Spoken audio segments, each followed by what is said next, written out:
omo assistem so omo ya additions omo yibe say total overhaul say no engine nye total because akwa na wasa na oye head coach no da so ho nti engine nye total overhaul nemo omo chima omo assistem say a 15-member technical team and Ghana Football Association represented we are Black Stars na omo chima omo so omo shada tenase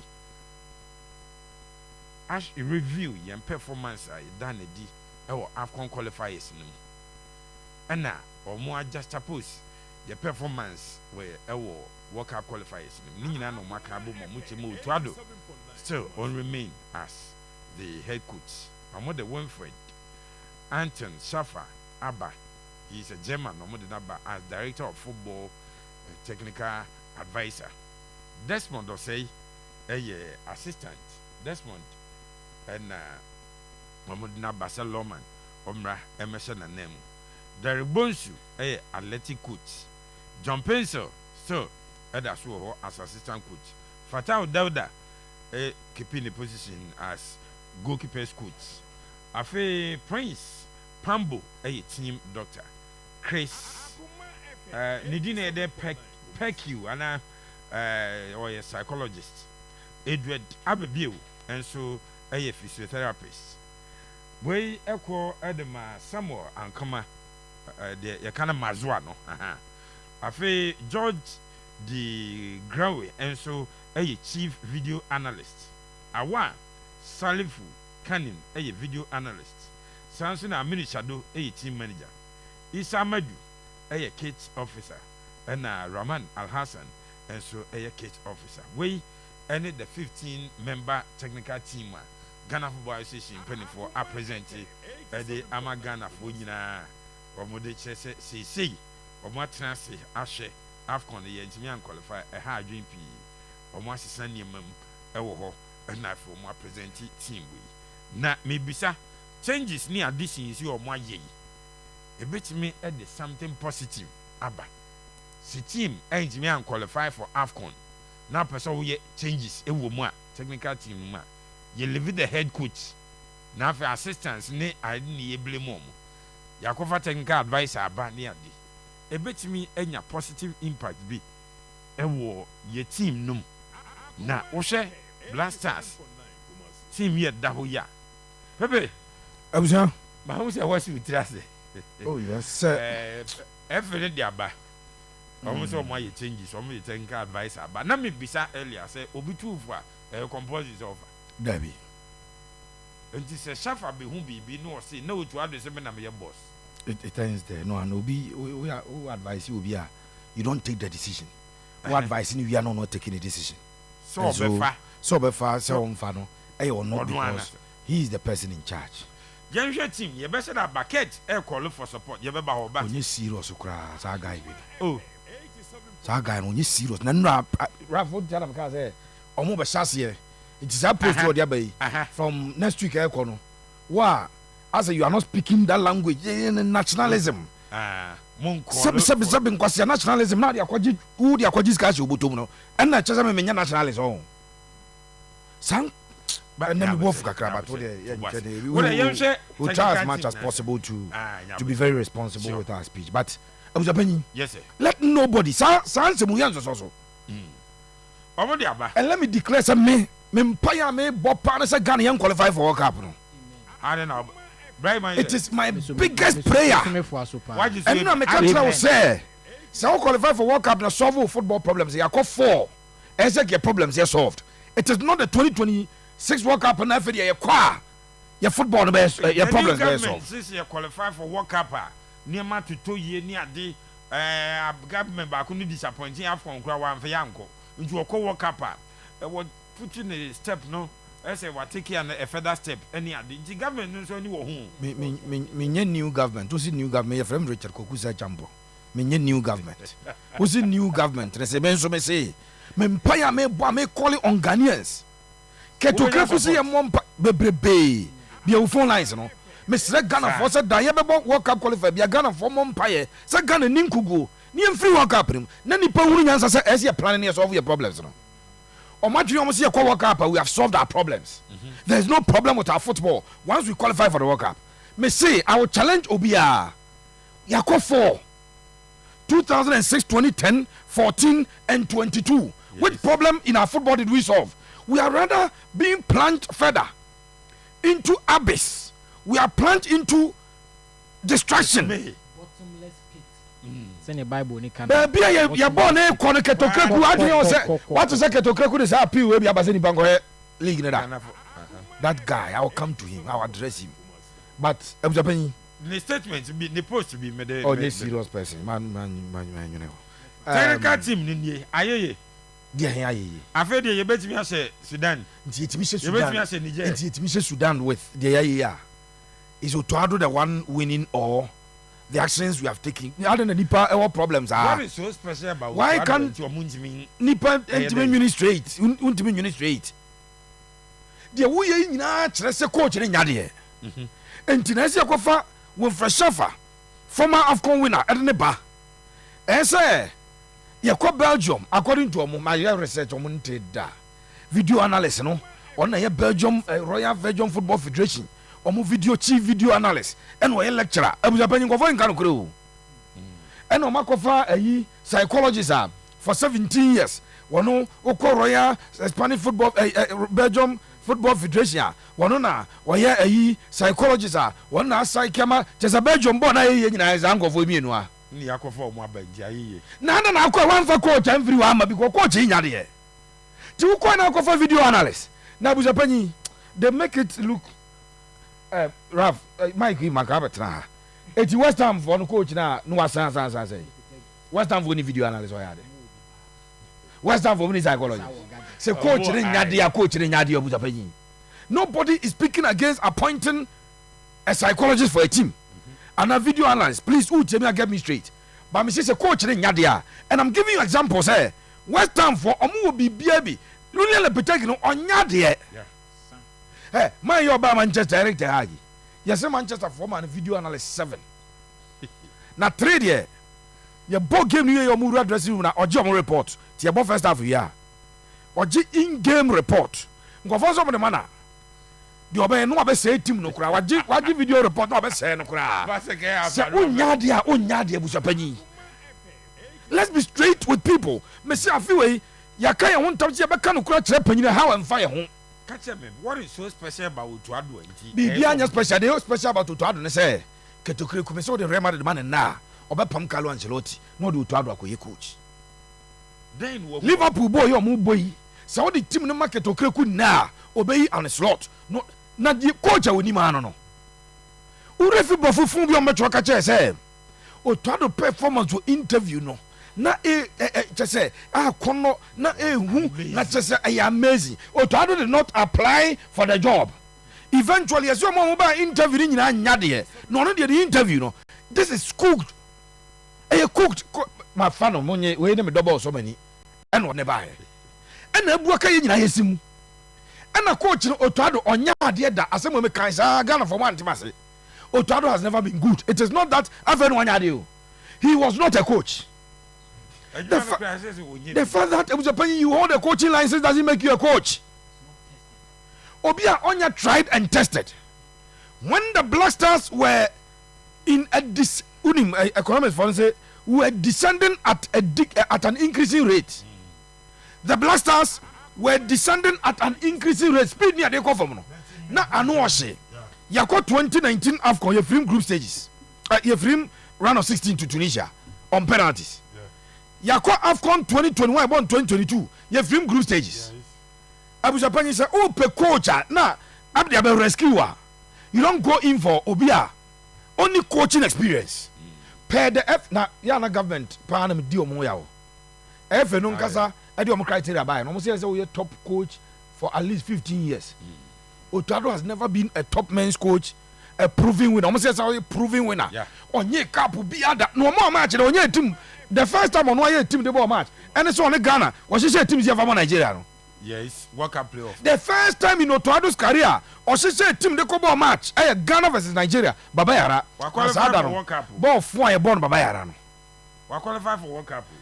saa World Cup no yɛbɔ 10 matches wate sɛ yɛ anam wurɛ fia yɛbɔ 10 matches Otuado bɔ 2 no they qualify nam si ɔbɔ 2 na ɔmo ɛkɔ bɛduru baabi ɔbɛbɔ playoff no ɔmo qualify a nkɔkɔ fa team na firi baabi a qualify playoff na akɔbɔ sanko bi so betumi abɛsɛ me say sɛ if no mo ayɛ ni nyinaa nam say so ɔmo de ɛbɔɔ no an qualify for South Africa in the group a ɛnkɔ nti saa World Cup no untimi fa credit no yɛbɛkyɛm wopɛ sɛ meyɛ mathematics kyerɛ a ɔbɔ 2 games and obi bɔ 8 we can do the mathematics and ascribe coefficient point to obi ayɛ untimi fa credit mo to ado so na de kɔ World Cup no World Cup na ɔde kɔ ɛna ɔkɔ yɛ dɛ hɔ abusa panyi we have a coach who is as poor as any poor person you want to imagine oni tatis oni mbɔ ogyina hɔ a ogyina hɔ kɔ a Otuado ogyina touchline hɔ a ogyina hɔ kɔ a sɛ ɔde me ba yaw kɔgyina me ba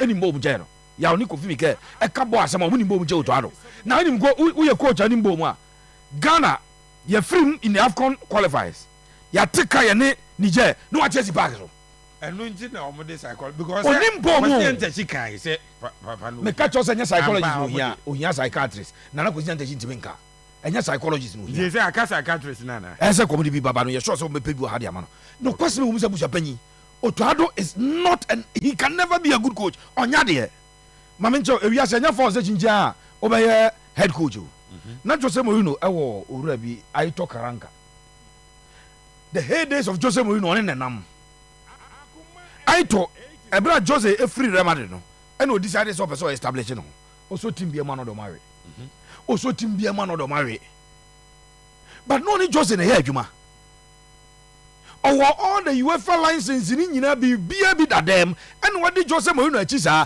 Aito Karanka kɔgye team a na ɔde ɛwe the fact that woyɛ Dortmund trainer scout woyɛ Dortmund trainer scout a ɛno kyerɛ sɛ ɔwɔ UEFA license nti all of a sudden Black Stars na me say yɛwɔ kuroma na CK akɔnɔ ɔbɛyɛ Black Stars coach obiara nkɔfa wɔ fresh afa bi ama no obiara nkɔfa na ayi Belgium fo mienu no ɛne wɔ fresh afa no ɔde ɔmo sika nka ho a na de ka Otuado deɛ no a sɛ yɛbɛtumi afa Pep sɛ yɛbɛtumi afa Pep Guardiola adwuma because I'm not sure mɛba hɔ menyɛ sure sɛ wo fresh afa ɛbɛgye less than $20,000 for adwuma yɛ obɛyi GFA for the credentials na busa panyi ɔmo de to dwa about Belgium for me with respect to your chair mame nkai ketewa bi ɛmfa nkyerɛ wo yɛ GFA for ɛnya me kɔkɔ champion waka sɛ me ma akɔtwerɛ asɛm me kai ketewa bi ɛde akyerɛ tie the Lion I support you my brother we every Virginia yabonso usuansa na yaw edi we aba tie we kakra bi yampoto informative for no following the identification of the need to enhance the video analysis unit of the senior male national football team the Black Stars, the Football Association has engaged the services of Belgian video analyst Gregory de Grawe, holder of UEFA license B coaching license, qualification in performance analysis and bachelor's degree in physical education. Gregory comes into the role of chief video analyst of the Black Stars, having gained significant experience working with teams including STVV, Sporting Lokeren, K Beshot, VA, SC Zulit Waregem, and KV Kotruk. Tia. De Grawe has been a lecturer on video analysis under the Royal Belgian Football Association since December 2020. Okofo obi a lecturer.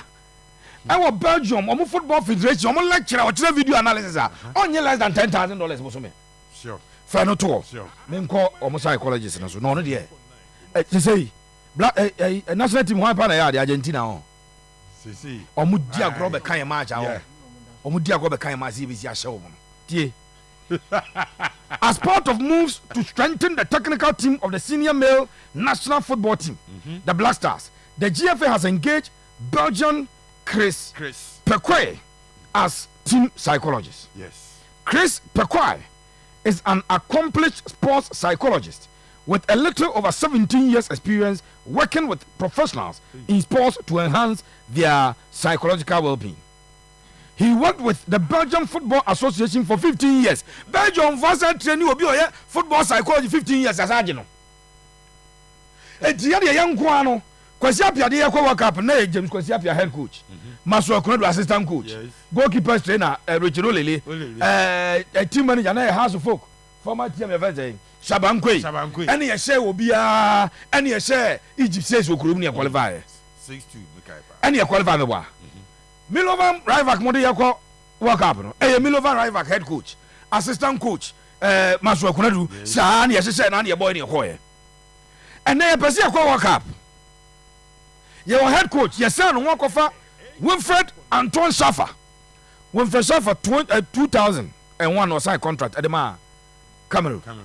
And on the Cameroon, AJ 2002 AFCON, because our tournament on the way. And on the Omoko Confederations Cup. Yeah. And on Omoko say just been a FIFA banner, Cameroon for share as a vest, sleeveless. I'm going to say that FIFA and Famo. It's on the ball Confederation, but my mom and family ball cup. On an Omoko coach. Or free one. If you want to check the trajectory of his career. Now, at this time, I am Kofanaba. Coach the free Cameroon. I'm the team work with you, say Jamaica national team. Between 2013 and 2016. Oh, dear, check the Okuchi Reggae Boys. Now, with the Penny, Niambre Pass, yes, a boy. I say, Obia, Okuchi Reggae Boys. Oh, my member teams now. Papa na coach in Fanchino said, and in the last 4 years he has been inactive due to medical advice. Onya coaching into inactive, not if he get to Krikunim who baby or to the baby or to the baby in any Akofaradia, the coaching career. And he free Stuttgart, I call Borussia Berlin, about Cameroon, no call Al Ali Dubai, no call Align, and no call FC Baku, no call Thailand. Sa no baya jodi eti mi so we Jamaica ye nia bre baby a blasters ni gina no blasters na gu ye nia bre ye pese blasters agu o blasters na bi and enya because of AFCON qualifiers no keto keku gente do time bia you doubt the credentials they present to you. Blasters na bi say bia we've been very competitive and you qualify for AFCON we are in analysis bia baby abetuma ka say we something out of the blue. Let's still continue with the path because and yes I say Blasters not since 2019. If it 2019 or 2025 about 6 years in a Blasters as so far you would have to reorganize. Ketokriku say once I appointed we mabeka coach no ya under 20 na ye breast the fundamentals of every national team ejina youth level no so na Ghana there Secretary Nima, you are a shining example of the under 20 team that won the 2009 Egypt under 20 tournament. How almost transitable realm of Black Stars. Yeah. I mean, I call about 2010 AFCON ball final. I call 2010 World Cup. I am best World Cup ever. Now it's under 20 group. Ketokreku say under 20 coach now stay with the under 23 for 2 years. I got 3 years now. Where you never have gone down for no. And to where you Desmond and Abba were truncated sad development now. Under 20 no what truncated to us no. Ketokreku e my where some so global. The development now you develop your youth team themselves there your national team na gugu ya build ba. In the next 2-3 years you be need that one. In the next 5 years you be develop players no. What truncated one akoyi coach they say omra meboa na okofa we fresh ba. Efa Belgium for psychology 17 years. Ekofa video analysis since 2020. On na Belgium nyina ubesua video analysis. We mu na omoboa wo ba me de me ka me ko check omoboa. Me send email ko no reply nyanya ketokere kuntwa no mutwa. Man no video analyst lecturer. Royal Belgium Football Federation since 2020. Not the ground. Ya kan nyina ba mu no wie no. SS akofa ya under 20 coach no. Ebeka John Pencil. Na nim si akwa AFCON na de my first Otoado Courtesy Park so ya ni je no. Uko ebi otono me bi ba record coach e ba pam.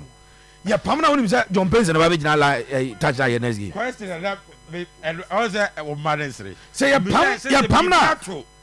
John Benson about the so be coach here. John Benson any qualification to coach in the Division 1 league in Ghana. John Benson. Division 1 here about Ghana no. Ketoke kuru ni GFN say only kwan so coach bi. Ye league ni about Ghana onya qualified to coach. John Benson na no some catch say coach training blast that training no mo ye training na. Ya no person ka bi but. Ohwe omo ana sem nyom control bo no mo de kwa. No ojina no hin say because him so kasa no be busa say o say oni tactics bi obeka no. O de nsa na say no de nsa no he say onim de obeka. Onya bie na no na say sem nyom be busa say boss you saying something dey no obeka. Dey na by my ibeka. But me say atena kroma. I qualify for World Cup. We didn't go to Belgium to go and take their 17 years experience video analyst and psychologist. We sat in Ghana here and qualified. Yeah, problem ni clear say you gave us a coach. Now him. Already. Omo ekofa otuado ka chomo masa me ye secure job wa. Dortmund am pa Dortmund omo fa easy form. Yeah. Adwuma no mo dia man played what is Dortmund coach bi? Dortmund coach bi Arizaya. Dortmund fa bo mo tirim say otuado mebo interim da wate. Omo adwuma mo de man no and oye ni ye de man. Yeah. It's Dortmund for no mo ye ready so they will engage him for a very long time. Sure. For the foreseeable future he work there. So now the job near secure. So they Dortmund for catch and say ombusa job security wa adwuma no wo kwe. Any end. And no man 3 years and your man 2 years possible extension. And a year 5. Ayo Otuado.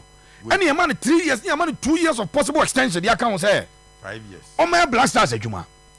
And you also anya de na boka ko for coaches.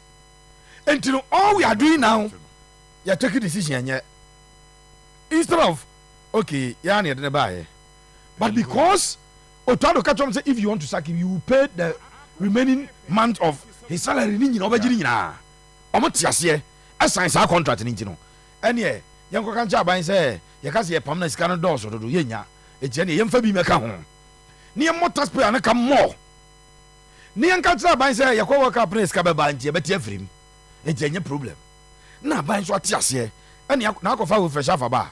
Pam akwa we na fresh afa ba e coach na say o jiri di say on na be coach pam no me. Sefini sana friendly. Pam no me adwuma ne. Mame nkwamra mesa ba so keta kan sembiye bia no de na obetwe sika e wo studio ha banya bete ye ba asofo reverend mo no sia momo me bible kan sembi wo say when a blind man leads a blind man they all fall into a pit bible mo woni bible mo kaka mon translate mami wo betwe ye say wo say ojimifo ana akwase de nya asofo madama wo de mon check mami say bible you should mon check mami nya say bible na nka me ameka e wo show you so wie Zakov Muhammad as a good evening brasami. There's no difference between the old and the new Blasters technical team. Job for the boys we know Kurt is destroying the Blasters with his indecision and his arrogance.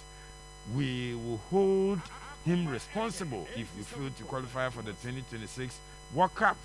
I don't know why Seraph is trying to defend this Enzo Maresca guy. The guy is not a coach.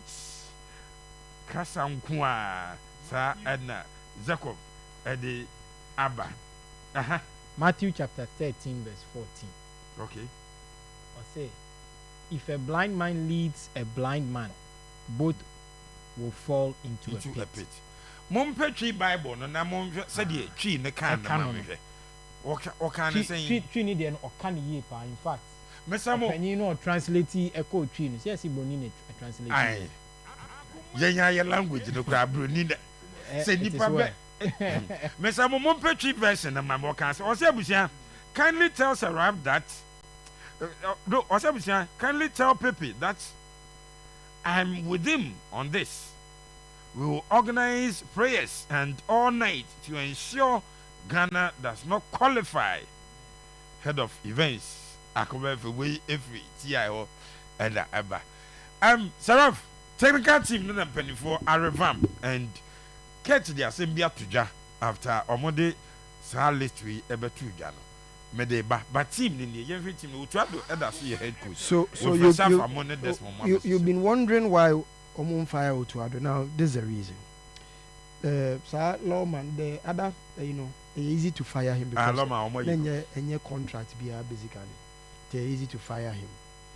Otu ado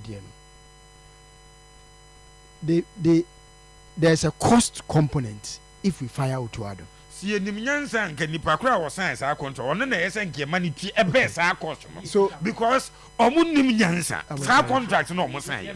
So, for Pep Guardiola and Nay. Now, so then they sign our contract, now why do you need But Pep, every buy an urbano, who contract a city in the year. Because no Gina so, Otuado way who doesn't know who or name we. Coach I take against Niger. Canon fire no what yes park so what dress it said there as we call our flow baby and what yes parks we so many chance we are who wouldn't answer and they see hold you responsible but from man kwasi adibia sabe na si no bia fa no wadi obe na ba na ba ni ye na frim we na yes ni ntu obi a timi ye de ope ni abo man ne kwa nobody is held responsible so we dey nyabotre no, yeah. Now, so there's a complaint. Henry Barbontin Becker said they will be meeting the new government. Now, Oma presented because within the ESCO, so I am fire no.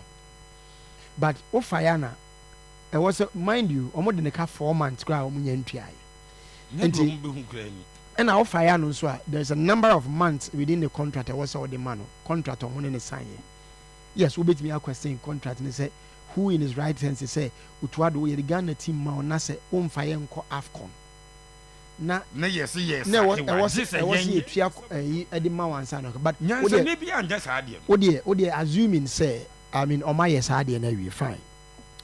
Now so this is what the problem with how what they are confronted with government didn't take his hard decision because I feel crying it's not a very sports minister and son of Makwakushia. Meanwhile, World Cup qualification qualifier at the name how many weeks from now? About 5 weeks. Okay. At the name. If the actually say I was a pay coach at the Kobo. So some way somehow one sports minister mra unko presenting proposal na unbisa no yempa mu na said there na you on that time ne ko then somebody has to prepare the team for the work so they don't only alternative why arrangement why ni nyina no most of them be internal if for them handle a lot of the scanner mobile tuatua for these for them apart from the Otuado salary a lot of them now that's what man ne pese o save he wants to save the situation. It never was yes anyway. So I'll call back to the archives. No realize it say Randy NDC in fact when your appointment as Cocoa Board. And yeah Randy Blasters management committees. Hopefully say Randy be used to ni influence. I getting the backing, I getting the necessary support for them for him to ride on Randy influence in government. No, or he's playing very tactical and very political. I mean, we ain't about analyze the implication at the end of the and then Randy and Kasa. Randy I handle. I mean, I can't remember Royal Lametta. Randy ne Kazinyan Techi. I call press conference. I could be a question. Now, so that's the tactics. Randy aye be pay, and Randy demeanor no. They feel say a bit me calm a lot of things around, and Randy a more matured. The maturity level no bit me I'm a what me up. I bring you Otuado in check. Maybe I will guide you Otuado. So basically that's the point. Why Winfrey Schaefer? At this point in time, Winfrey Schaefer is 75 years on to me active coaching. The best he can do is to play an advisory role. Okay. So they better now on the end between 7 to 10 be my Winfrey Schaefer obey. So obey our advisory role and all their man or the experience, or they are added to this. Now if you analyze all that, who put all this together, is the reason why I saw the confidence be a trust our Facebook post. And I say, or leverage on the experience and the maturity of Randy, the influence our government, NDC government. No about the ride on the experience of Winfred Schaefer. Now I ride on Desmond. Desmond, as a pro, yes, UEFA pro license holder. In fact, left. Say if they had that, they would make Desmond the coach. Nanka was supported by Winfred Schaefer, but they don't know what to do with him. So now it's more like they almost reducing the influence of Otuado. Adia mentia say, Kurt owns a team. So no one club dreams will decide to say, obey us our concert we will be an in yes. And then a national team. Ghana for Japan, the amount of sessions so the taxpayers' money will be to Viemu Tomadia that Jinana Sutin China one family near Jia, near the Akomaketo Kreku. No, I try to say, yeah, they were in crass, some way, as said, on one team, so dreams, no one. So, can't we speak? No, so Obia Nimans or Memo Obien to Minkasa. But Tressa will be a culture. And to Obien to Minkasa. No, I'm asking a question. Obien to Minkasa. Send me a Casa, Casa. And one is here better radios in the Akan. Because I'm running the running football. It is the FE that runs the Black Stars in trust for government. It do until maybe we get to that point and go to FIFA and say, yeah, Kromuhan. Elsewhere, I see. Okay, yeah, Kromuhan. Yeah, Kromuhan. Or my see canon here, the running national teams. If you want the FA to FA yet, anything with the national team, the NFA in funding the national team, and the FA to me funding national teams. And see, I was saying we should be able to sit down what normalization committee did. I do, baby, they realized that we were normalizing football. To that normalization, to me, everything, and they could do a lot of changes because they were normalizing football. The can't say, Keta running Black Stars like all running Dreams. We're running, we're mismanaging Black Stars because of my personal interest at driving the BBR. Go back to Chris Hutton. Yeah, for Chris Hutton, Pep wasn't a fan of Chris Hutton. And you could clearly see how they left Chris Hutton to fail. Said they be a best because Chris Hutton was an appointee of government. So now, say chairman they were for Chris Hutton. So it was a setup for Chris Hutton to fail. And the brother Chris fairly and I would have I mean, this is the person. Why apply for interview? Said the paper can over 200 coaches apply. The list of 200 coaches that apply for the interview. If I recall, experienced coaches are no woman. Oh, and then you question the mindset of Pep. Mami Kasem show. So try and your may risky. Sa na say and yield the results. Common sense bet you say the any mamen call for BBA safer, because now you play it safe. Now say be I will recover. Maybe I will redeem you. When I say also try, be risky yeah. But we say, yeah, and I can say, reasoning only. You have tried. What's a year? Ma try ma quick. Ziki. Just look at the logic. And I'll go for Milovan who are then we have try some Milo thing because I don't know you want what try they know be anti because not Milo football no what to know you can and I'll go for Milo back Milo the end it was even embarrassing and in Guasia Poto and government intervened and government came in because the reason why government came in with a government forcing my way recruiting technically for the AFCON call he was a technical advisor. Yeah. And he decided to say mama or no and had the no money in your yeah outdoor recruiting no you were not even interested in recruiting and now we are qualified. And you had an opportunity to bring your country in under pressure. And our coach was an man. We say, Satana Abufua. Now say 15 years of experience ɛne yɛpɛ a coach, an achiever ɛne yɛpɛ, an experienced manager. Unim yɛnti ɔtrɔtrɔ saa because na ebufuo wɔm, people were angry. Now trɔtrɔ wei nyinaa na in the Yeah, end but, wo so- choice no to aka wo nyansa wei. So now it's coming back to something. And what you looked at the mood of the nation and you realize that my main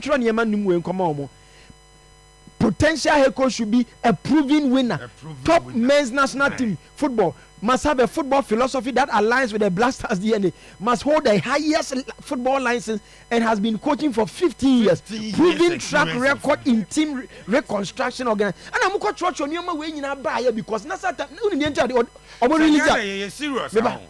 ahụ. After wei ɛne ɛfɛ na appointment. any for the appointment next thing yɛ cheap.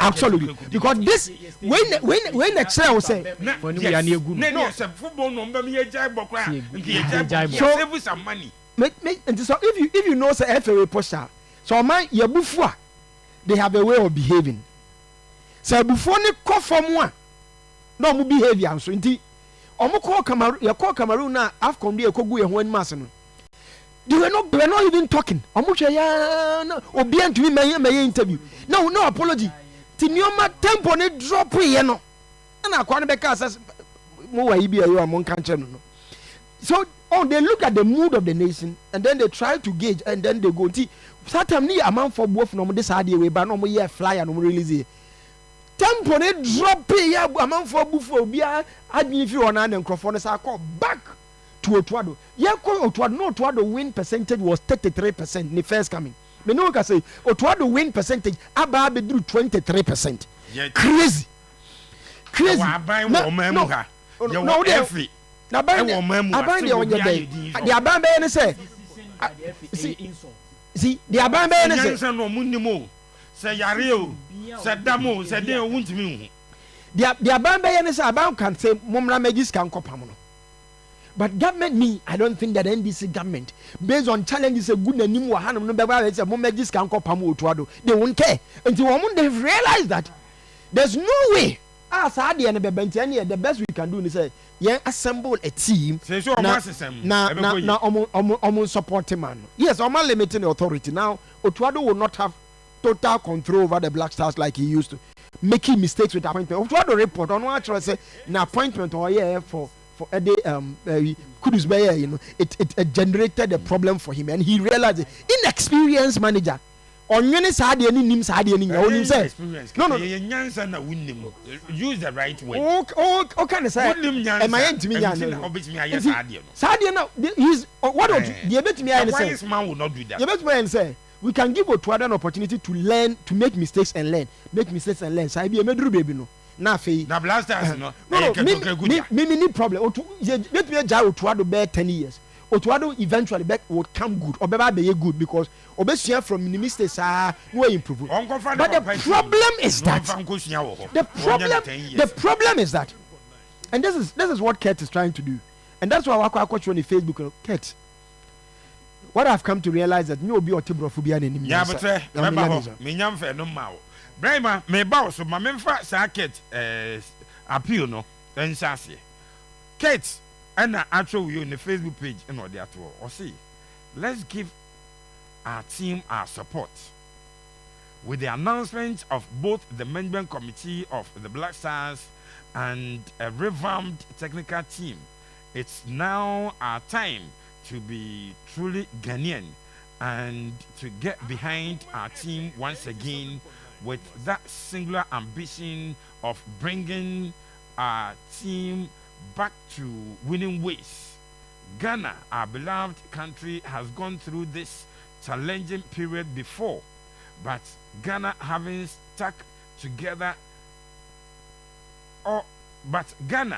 stuck together always came out stronger in humility, determination, and oneness.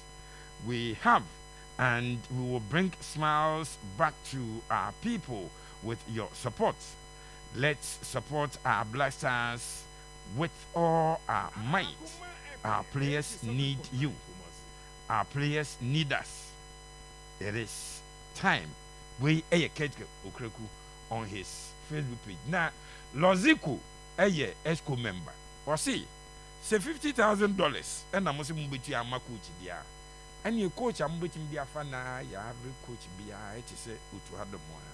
The Akobida, I will not doubt his capability. Nah, there must be a stop or a hold at a certain stage. The changing coaches, there's no yielding results. So do we continue to be changing coaches and be paying for compensations? The coach, not say, the Maya say, the target, you don't have to go in for a coach which will collect this much. No coach now, the coach, yes, his salary should not be more than 50 and that's 60. Not top-notch coaches that apply, we'll pay 150 and then 250,000 a month. In the absence of that, the only thing you can do is to go in for an average coach who fits over well and will achieve your objective. If in the course of that we fail, at times let us also be considerate. You're not GFA can sign because as yes, Jose Mourinho apply, not and say Otto apply. Even Otto himself knows that maybe Mourinho is ahead of him. But what the government can offer is what we will do with the son of Mourinho because the coach in the you cannot go in for a top coach. Esco take a decision there, you be maintaining. So be it. Now, Esco Mkwani take a decision. At least there's also for advice and guidance from people. Now, after doing that, we piece them together and take a conclusive decision. If in the eyes of the Esco, we feel fair, Otto, Nadiabeko, the promised land. So be it. A failure, maybe Otto, as share the players the right and them specific, which will impact all the knowledge in this world into a player. But his performance is a skill that is inherent in that individual. And mind you, there are no more minnows in running football. Esco member, Lozico. Na Joseph Pence, a Blasters player.